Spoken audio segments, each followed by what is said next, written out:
Hello बच्चों, विज्ञान के पिछले वीडियो में हम लोगों ने अध्याय 10 प्रकाश परावर्तन तथा अपवर्तन के अंतर्गत प्रकाश के परावर्तन के बारे में जानकारी प्राप्त की थी। अब क्रियाकलाप 10.1 के अंतर्गत हम एक बड़ी चम्मच लेते हैं।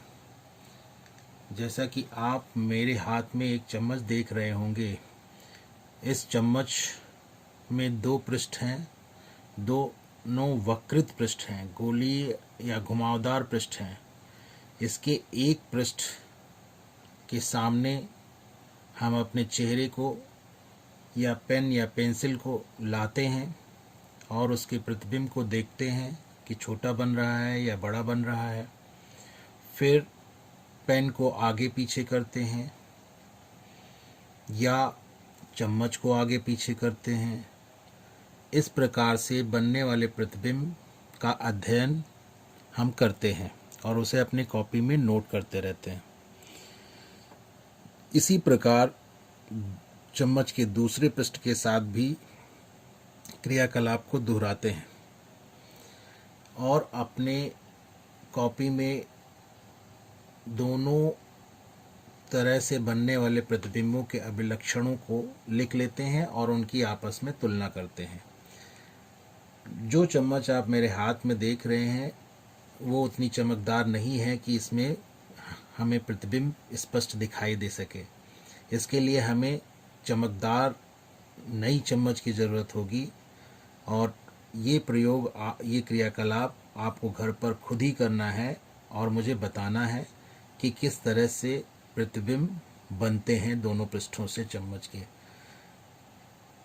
और इसके आगे हम लोग अब पढ़ेंगे गोलीय दर्पण के बारे में। गोलीय दर्पण किसे कहते हैं? गोलीय दर्पण ऐसे दर्पण को कहते हैं जिनके परावर्तक पृष्ठ गोलीय होते हैं, अर्थात वक्रित होते हैं, घुमावदार होते हैं। इसको समझने के लिए मैंने एक चित्र का प्रयोग किया है समझने के लिए। आप देख रहे हैं इसमें एक खोखले गोले को दर्शाया गया है।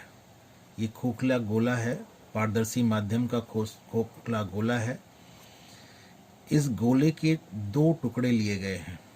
दोनों टुकड़ों में आपको छायांकित भाग दिखाई पड़ रहे हैं। ये जो छायांकित भाग हैं ये दर्शाते हैं कि इन भागों में, इन पृष्ठों में, जिन पृष्ठों में ये छायांकित भाग बने हुए हैं, ये छायांकित पृष्ठ वे पृष्ठ हैं जिसमें चांदी, पारा या एल्युमिनियम की कलई की गई है और साथ ही साथ उसके ऊपर लोहे का या लेड का ऑक्साइड जो होता है उसका लाल पेंट इस पर किया गया है। दूसरा पृष्ठ जो दोनों ही टुकड़ों का है, वो पृष्ठ, दूसरे पृष्ठ पर कोई पेंट नहीं है। इन्हीं पृष्ठों से, दूसरे वाले पृष्ठ से ही प्रकाश परावर्तित होता है जिसके फलस्वरूप प्रतिबिंब बनते हैं। आप अगर इस दाईं ओर वाले भाग को देखते हैं तो जो इसका अंदर दबा हुआ जो भाग है वह परावर्तक पृष्ठ की तरह से कार्य करता है। इस तरह से जो ये दर्पण हमें प्राप्त होता है उसे हम अवतल दर्पण कहते हैं, अंग्रेजी में कॉनकेव मिरर कहते हैं। इसका जो मध्य बिंदु है उसे हम ध्रुव कहते हैं, अंग्रेजी में पोल कहते हैं। इसी से पी संकेत लिया गया है।